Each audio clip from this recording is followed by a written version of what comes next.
माझ्या प्रिय बंधू भगिनींनो नमस्कार. राम आणि श्याम हे दोघे भाऊ असतात. राम आणि श्यामच्या प्रॉपर्टीमध्ये अद्याप वाटणी झालेली नसते. अशातच दरम्यानच्या काळात श्याम हा प्रॉपर्टी विकायला निघतो. मग रामला टेन्शन येतं. राम कोर्टात वाटपाचा दावा दाखल करतो. परंतु रामला आणखीन एक टेन्शन असतं की दाव्याचा अंतिम निकाल लागायला बराच वेळ जाणार आहे. तोपर्यंत श्यामने सर्वच प्रॉपर्टी विकली तर दावा करून उपयोग काय? त्यामुळे राम हा कोर्टातून आदेश मिळवतो की दाव्याचा अंतिम निकाल लागेपर्यंत श्यामने प्रॉपर्टी विकू नये.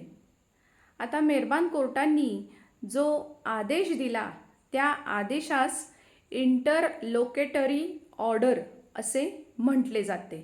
आता कोर्टातून अशा इंटरलोकेटरी ऑर्डर्स मिळवण्याचा फायदा काय? तर त्यामुळे एकतर समोरच्याला थांबवता येते, तुमची प्रॉपर्टी सुरक्षित राहते आणि आपल्या दाव्याची दिशा बदलते. आता ही माहिती झाली इंटरलोकेटरी ऑर्डर्स बाबतीत. मग फायनल ऑर्डरचं काय? मग ज्या वेळेस कोर्ट अंतिम निर्णय देतात की ही जमीन रामचीच आहे, मग झाली ती फायनल ऑर्डर म्हणजे अंतिम निर्णय म्हणजेच जजमेंट. अशा प्रकारे दिवाणी दाव्याचा अंतिम निर्णय लागण्याआधीच आपण आपला दावा जिंकू शकतो. कारण दिवाणी दाव्यामध्ये 2 प्रकारचे आदेश असतात. एक म्हणजे इंटरलोकेटरी ऑर्डर्स आणि दुसरं फायनल ऑर्डर. फायनल ऑर्डर हा दावा संपवतो आणि इंटरलोकेटरी ऑर्डर दावा चालवतो, दाव्याची दिशा बदलतो. आता ज्यांना कायद्याच्या अभ्यासात इंटरेस्ट आहे, जे कायद्याचा अभ्यास करत आहेत किंवा ज्यांना कायदेशीर भाषेमध्ये विशेष रुची आहे, त्यांनी इंटरलोकेटरी ऑर्डर आणि फायनल ऑर्डर याच्यामधला नेमका फरक काय आहे हे जाणून घ्या. सर्वप्रथम जाणून घ्या इंटरलोकेटरी ऑर्डर. आता इंटरलोकेटरी ऑर्डर हा दावा चालू असताना दिला जाणारा आदेश असतो. तर फायनल ऑर्डर दाव्याच्या शेवटी दिला जाणारा आदेश म्हणजेच फायनल ऑर्डर. त्यानंतर इंटरलोकेटरी ऑर्डरमध्ये जो तात्पुरता असतो तो इंटरलोकेटरी ऑर्डर आणि फायनल ऑर्डर म्हणजेच हा कायमस्वरूपी असतो. त्यानंतर इंटरलोकेटरी ऑर्डरमध्ये दावा चालू राहतो, परंतु फायनल ऑर्डरमध्ये दावा संपतो.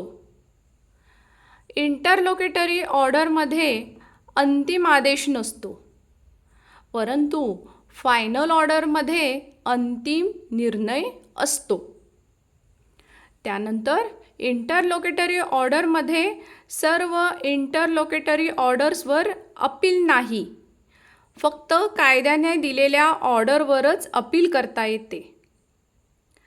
म्हणजेच CPC ऑर्डर 43 रूल 1 नुसार, म्हणजे उदाहरणार्थ temporary injunction, attachment before judgment असे काही मेहरबान कोर्टाने दिलेले आदेश असतात, त्या ऑर्डरवरच अपील करता येते.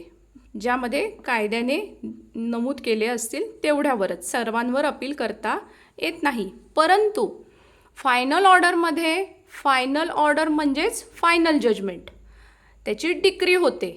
डिक्री तयार झाली, डिक्रीवर तुम्ही रेग्युलर अपील करता येते. ती प्रोव्हिजन दिलेली आहे CPC सेक्शन 96 खाली. तसेच इंटरलोकेटरी ऑर्डर म्हणजेच काय? उदाहरणार्थ स्टे ऑर्डर, तात्पुरता मनाई हुकूम, कोर्ट कमिशन त्याच्यावर होणारा आदेश, कोर्ट कमिशनचा जो अर्ज असतो त्याच्यावर जो आदेश होतो तो त्या प्रकारचे आदेश म्हणजेच इंटरलोकेटरी आदेश. तसेच फायनल ऑर्डर म्हणजे काय? फायनल ऑर्डर म्हणजे दोन्ही पक्षाचे हक्क ठरवले जातात आणि तो एक अंतिम निर्णय असतो. म्हणजे ह्यानंतर दावा संपतो. अशा प्रकारे इंटरलोकेटरी ऑर्डर आणि फायनल ऑर्डर मधला हा फरक आहे. आता यामध्ये तुम्हाला जर काही माहिती महत्त्वाची वाटत असेल आणि तुम्हाला माझं अक्षर समजत असेल तर आपण याची स्क्रीनशॉट काढू शकता. स्क्रीनवरती व्हॉट्सअप नंबर देत आहे. हा केवळ माझा व्हॉट्सअप नंबर आहे. योग्य कायदेशीर सल्ल्यासाठी, मार्गदर्शनासाठी कॉल बुक करू शकता. सल्ला फी आकारली जाईल. धन्यवाद.